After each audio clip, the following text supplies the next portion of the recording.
I don't know what you think the right way to talk about people in the Cosmere is, but I'm about to tell you.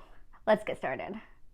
So curses or swearing, as that demonstrated, I think, seems to have universal appeal across different cultures, and the Cosmere is no different because it reveals a lot about what the Cosmere considers profane or supernatural.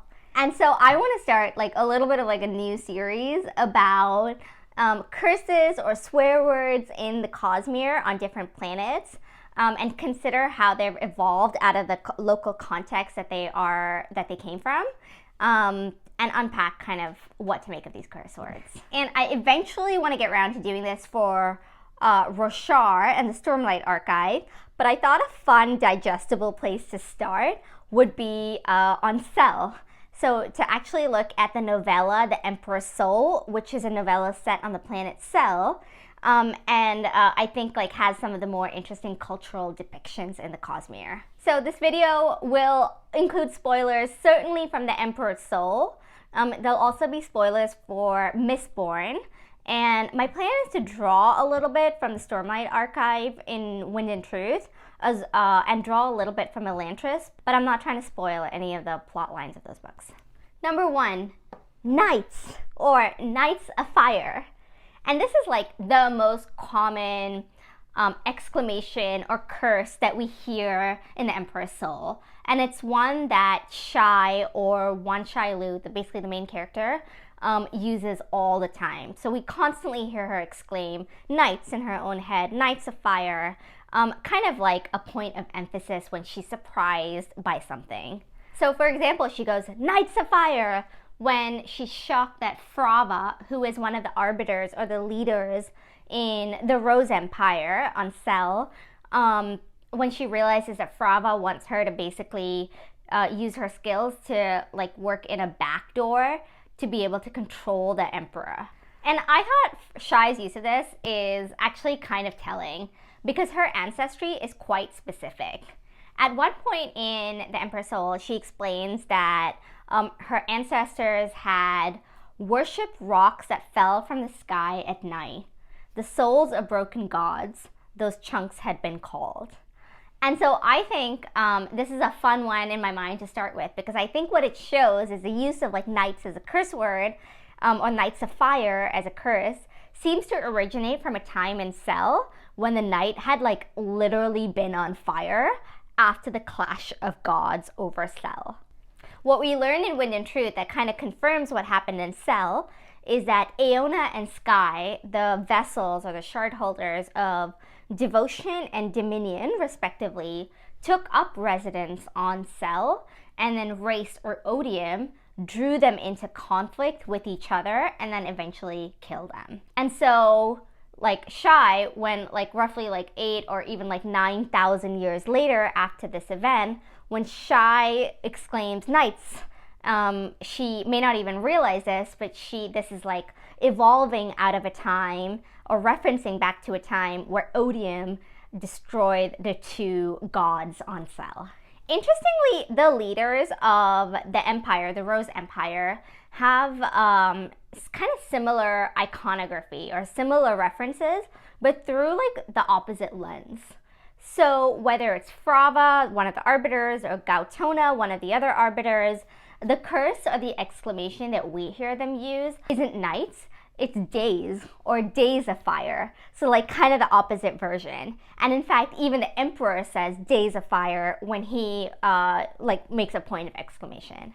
And I found that little cultural nit really cool, because while I think it's probably referring to the same ultimate root, that event where devotion and dominion died, because of over, as I said, 8 or 9,000 years ago, because of cultural or class reasons, it's kind of deviated in how different segments of society use this curse, essentially.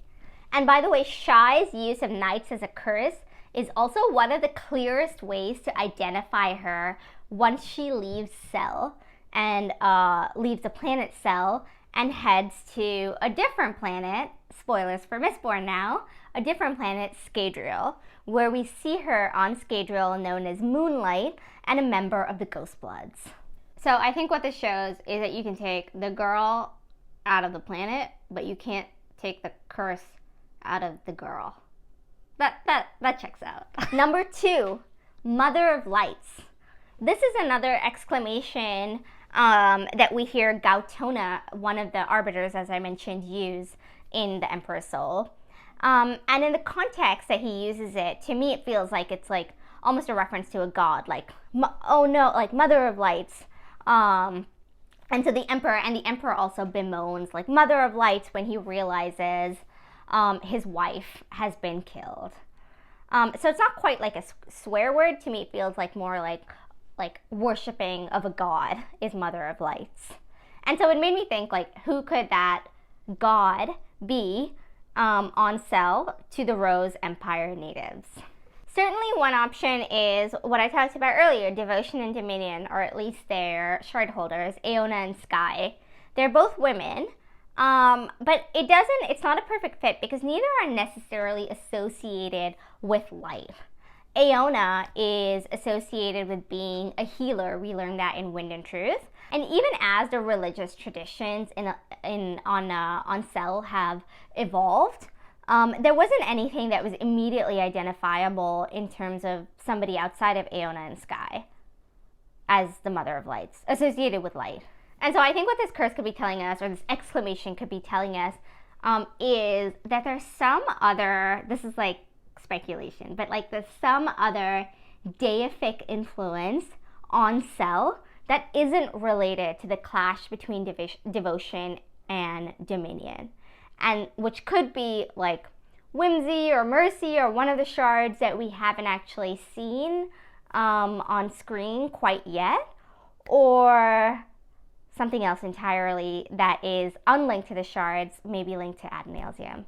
But tell me what you think in the comments for this one, Mother of Lights. KuNuKam. Number 3, the third is my favorite, KuNuKam, which is literally my favorite quote or note in the Emperor's Soul. It's a slur or curse used by one of the guards who is guarding Shy, to refer to the blood sealer, basically, that helps lock her in her prison cell. And it's explained as a native word that roughly translates to a man that has an anus for a mouth.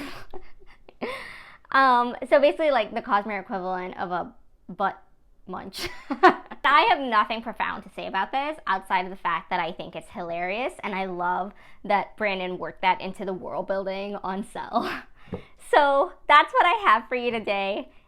Thanks everyone for watching, and if you like this kind of content, please subscribe. I'm a new channel and it really helps it out when you subscribe, so thank you everyone.